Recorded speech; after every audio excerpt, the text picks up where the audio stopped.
Hello friends, in this session we are going to learn about human toxicology and medical ethics. Introduction. Human toxicology is the science which studies the interaction between xenobiotics, that is foreign chemicals, and human body, causing acute or chronic adverse events.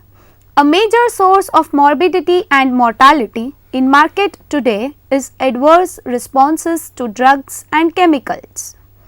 Humans have contaminated their environment and are exposed to major health risks by consuming drugs and by working with potent toxins. Once the chemicals enter in the human body, the chemical will be either metabolized to reduce or to further enhance its toxicity. Some chemicals can even be stored in the body for many years, whereas some chemicals will be eliminated via the excretion process. On one hand, where the science and technology is growing to produce enormous benefits, on the other hand it is also creating undesirable hazardous side effects which impact human health and the environment. The science of human toxicology deals to understand and evaluate the health and environmental effects of chemical and physical agents. Two important factors for human toxicology include toxicokinetics studies and toxicodynamics studies. Toxicokinetics. Toxicokinetics is the study of the time course of toxicant absorption, distribution, metabolism and excretion. It is the study of the drug movement around the body, and the toxicokinetics data is derived using radio-labeled dose of the drug. This allows for following the fate of the drug, metabolic products, distribution in the tissue, storage sites as well as its elimination. Toxicodynamics. Toxicodynamics is the study of toxic actions of xenobiotic substances on living systems. It is concerned with processes and changes that occur to the drug at the target tissue, including metabolism and binding that results in an adverse effect. When a xenobiotic acts on an organism, a sequence of events occurs which includes exposure. First and foremost thing is exposure to a toxic substance. Exposure occurs when an individual inhabits an environment in which an individual inhales air, uses water or consumes food which contains xenobiotics. Absorption. Some chemicals can also be taken up by the body through cell membranes on the skin, in the respiratory tract, in the digestive tract and in the eye. Once such chemical absorbed by the body or its metabolites affects a wide variety of organs in the body. The rate of absorption may be of toxicological importance because it is a major determinant of the peak of plasma concentration and therefore likelihood of acute toxic effect.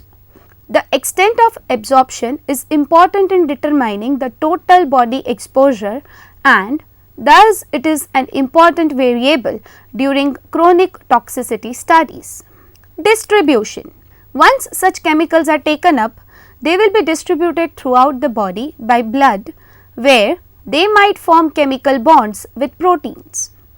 Distribution is the reversible transfer of the chemical between the general circulation and the tissues. The important distribution parameters related to the rate and extent of distribution. The rate at which a chemical may enter or leave a tissue may be limited by two factors: the ability of the compound to cross cell membrane and the blood flow to the tissues in which the chemical accumulates. Metabolism. The absorbed chemicals can be metabolized by a wide range of enzymes to form water soluble forms which can be eliminated from the body. Metabolism of xenobiotics can be affected by age, gender, pregnancy, disease, hormones, diet, dose and genetics. Excretion. Gas and volatile toxicants may be excreted from the lung by simple diffusion. Water soluble toxicants may be excreted through the kidney by active or passive transport. Conjugates may be excreted into bile through active transport. Lipid soluble and non-ionized toxicants may be reabsorbed. Metabolism and excretion processes are combined as a single process called elimination. The toxicokinetics of a chemical are determined by measuring the concentrations of the chemical in plasma or blood at various times following a single dose. For example, human toxicology of any element depends on the kinetics of the interaction of the element in ionized form or as an organic compound of the element with the human. The final toxicity depends on the resultant of this interaction, in which both the element concerned and human along with its anatomical and physiological characteristics have a mutual influence. This science of toxicology assays for drugs or chemicals in physiological specimens by utilizing assays like immunoassay techniques, gas chromatography and mass spectrometry, that is GC and MS, and liquid chromatography and mass spectrometry, that is LC and MS. Example of thalidomide. Thalidomide was introduced in 1956 as sedative or sleeping pill to reduce nausea and vomiting during pregnancy, but it was withdrawn in 1961. It was found to be a human teratogen which causes absence of limbs or limb malformations in newborns. Thalidomide affected 5,000 to 7,000 infants, and this incident resulted in new drug testing rules. Moving ahead, let us focus on human toxicology and medical ethics. Ethics means the science or sense of moral values. The word ethics is derived from the Greek word eikos, meaning the rules of conduct that govern disposition in human being. Ethical issues related to the field of toxicology have become more prominent with the increasing knowledge about the health effects of chemicals and evolution of society. Ethics begins with the knowledge that we have a responsibility to consider the health and well-being of humans, animals, and the environment. The ethical issues has confront that toxicologists have grown more complex with the demand of society.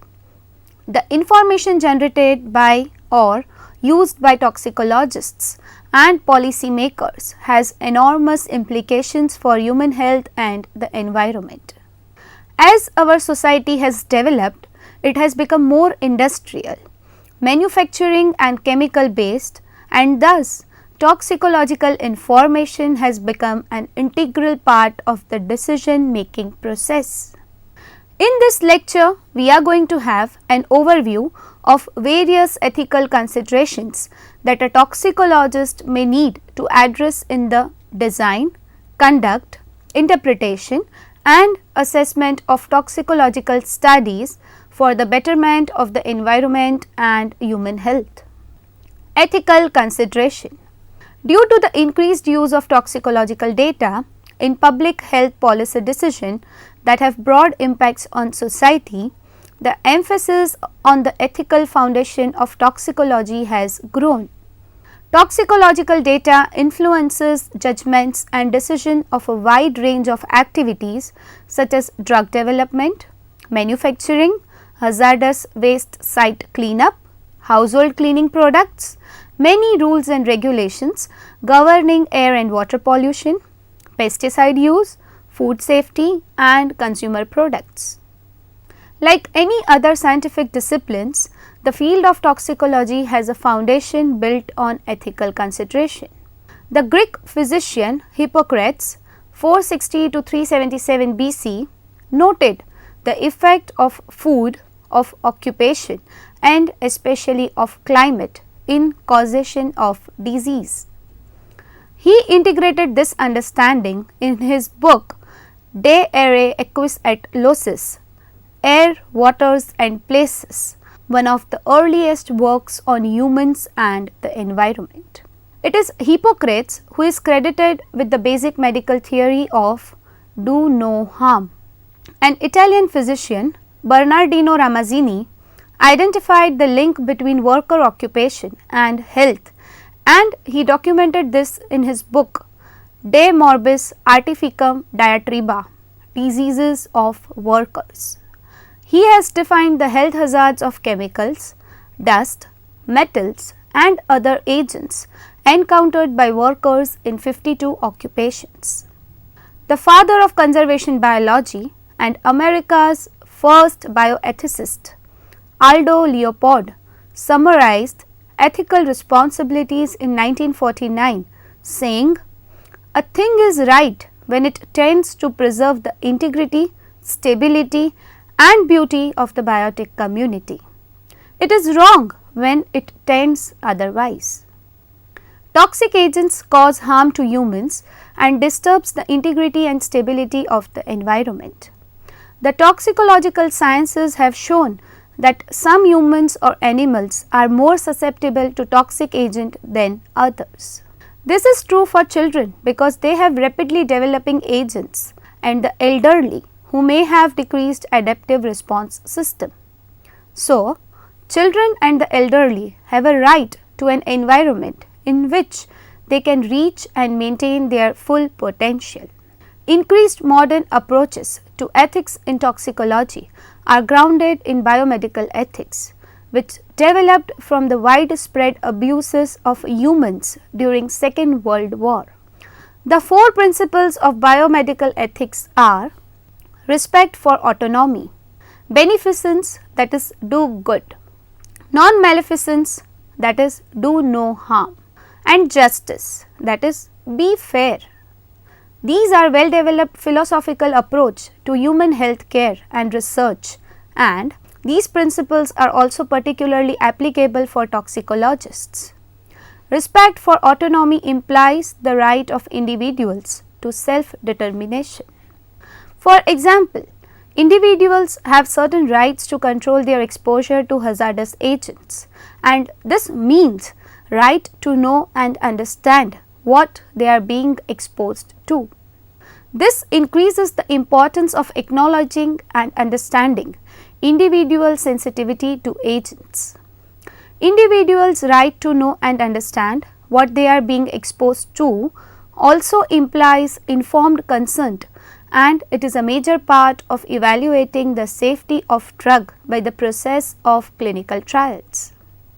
Beneficence is the term that refers to actions that promote the well-being of others, and in medical context this means taking actions that serve the best interests of patients.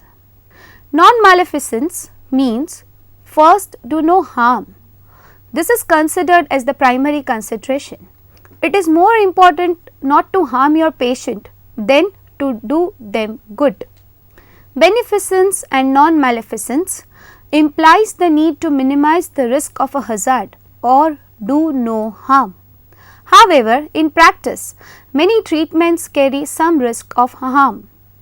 As for example, in a critical situation where the outcome without treatment is death, in such case even the risky treatments that stand a high chance of harming the patient will be justified.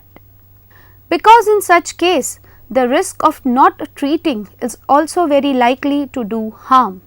So, the principle of non-maleficence is not absolute and it balances against the principle of beneficence, that is doing good.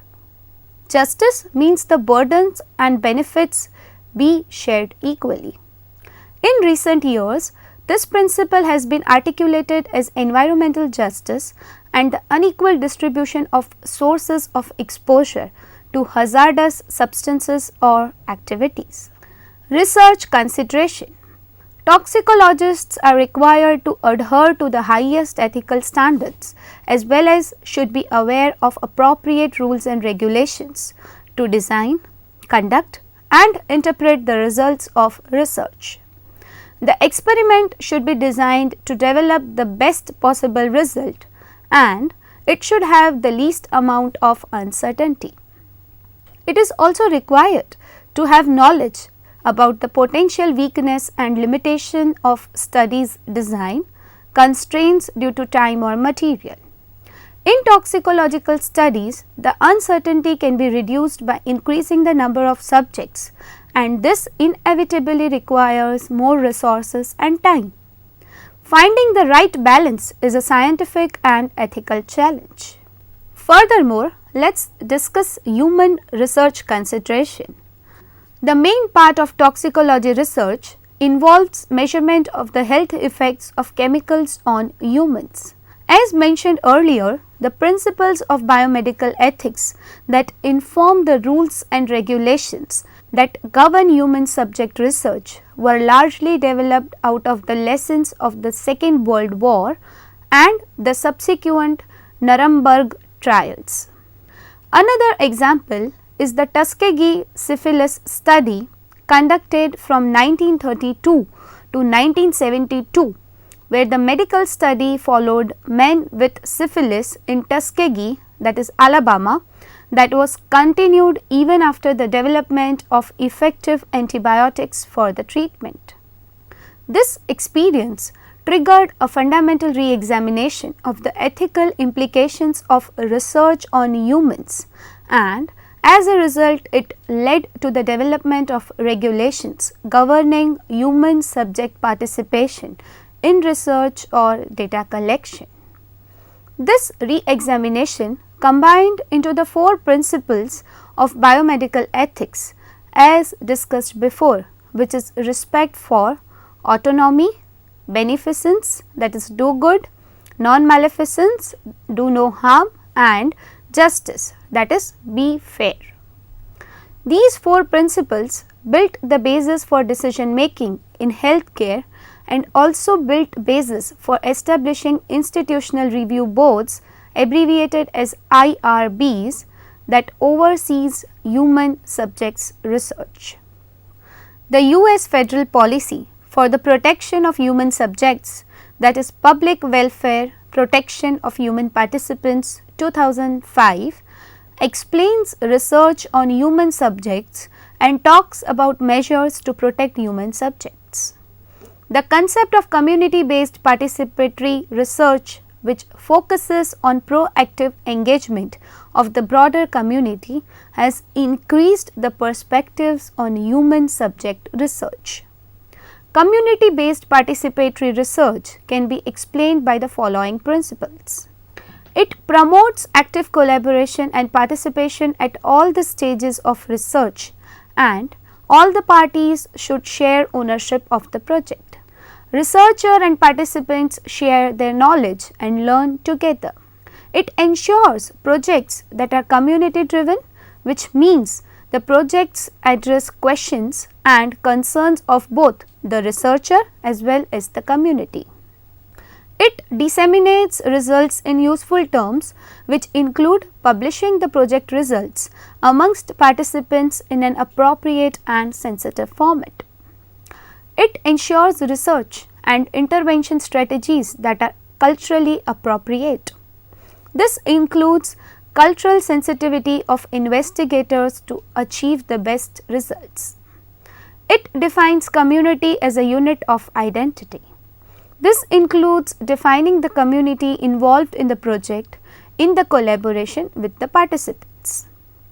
In order to have appropriate community engagement in the research project, it has been proposed that the traditional IRBs be supplemented or replaced by an environmental health and community review boards, abbreviated as EHCRBs. This approach involves an increased ethical construct, which includes a focus on dignity, veracity, and sustainability. Code of conduct. The code of conduct differentiates 3 types of ethics. Number 1, there is a set of professional norms applicable to scientific research. One of the widely used is formed by the Kudos rules. It is drafted by the American sociologists of science. Kudos means C for community, It is important that every scientific discovery must be shared by the whole scientific world, because science can progress only if everybody is enabled to build further on the work of their predecessors. U stands for universalism. This means scientific truth must be independent of politics, religion, nationality and gender. D means disinterestedness. It means scientists should not let their research be influenced by any possible personal interest which they may have in the outcome of the investigation. Disinterestedness may also be interpreted as intellectual honesty. OS means organized skepticism. This means that every finding must be critically judged by the scientific world, which makes it impossible for false or wrongly founded theories and persist. Such kind of code is a scientific code. Number 2. Along with the scientific ethics, there are also principles which can be described as social ethics. This kind of ethics are based on the fact that every human being on this planet has a certain responsibility for the welfare of other human beings, and the people must behave correspondingly. But the problem in this area occurs due to the empowerment of scientists to perform in a way which can strongly influence their neighbors' lives. Number 3. Environmental consideration gives a third group of principles. This takes scientists' special responsibility in account, which is not only for the people in their environment, but for the quality of the environment and also for the quality of life of all organisms on this planet. Now, let us talk about what is Code of Medical Ethics.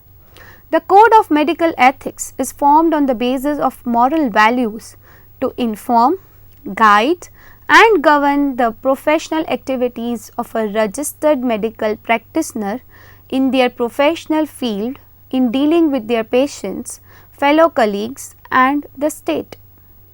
An example of Code of Ethics for Toxicology. The Society of Toxicology is involved in the development and communication of knowledge to improve the health and safety of living beings and also to protect environment that we live in. In order to achieve this objective, each and every member must maintain high ethical standards. They should recognize their duty to share this knowledge with the public and be thoughtful promoter for human, animal and environmental health. For this purpose, members of Society of Toxicology shall give due consideration to the ethical, legal, social and policy implications of their research and communications. Hold as inviolate that credible science is fundamental to all toxicological research and is the basis for communicating results. Observe the spirit as well as the letter of laws, regulations and ethical standards with regards to the conduct of human and animal research. Provide equal opportunity and equal consideration to all members without regard to sex, gender identity or expression, race, color, national or ethnic origin, religion or religious belief, age, marital status, sexual orientation, disabilities or veteran status. Recognize a duty to communicate information concerning health, safety and toxicity in a timely and responsible manner with due regard for the significance and credibility of the available data. Be a thoughtful promoter for human, animal and environmental health. Practice high standards of environmental and occupational health and safety for the benefit of themselves, their co-workers, their families, their communities and society as a whole. Abstain from professional judgments influenced by undisclosed conflict of interest. Disclose any material conflicts of interest and avoid situations that imply a conflict of interest. Additional ethical considerations. A toxicologist is not only concerned with issues of integrity, but also with honesty in the conduct and interpretation of toxicological studies. Examining and acknowledging conflicts of interest is very important. Toxicologists must adhere to the rules and regulations regarding the use of animals and humans in scientific studies. Let us summarize this lecture. As we have seen in this lecture, human toxicology includes toxicokinetics, which will monitor the effect of chemical on humans by absorption, distribution, metabolism and excretion. It also includes toxicodynamics, which studies the interactions of a toxicant with a biological target and studies its biological effects. When a xenobiotic enters an organism, it interacts with proteins, ion channels, receptors, etc., and such effects will be studied by toxicodynamics. Implementation of these two methods of human toxicology are useful for application in environmental risk assessment. Ethical considerations are very important in the design, conduct, interpretation and assessment of toxicological studies for the betterment of the environment and human health. The ethical toxicologist must consider and integrate basic ethical principles in their decision making process. These principles include: number 1, dignity. It includes the respect for the autonomy of human and animal subjects. Number 2, veracity. This requires transparency of all the facts so that all the parties can discover the truth. Number 3, justice. It is very important that costs, hazards and gains are equally distributed. Number 4, integrity and honest and forthright approach.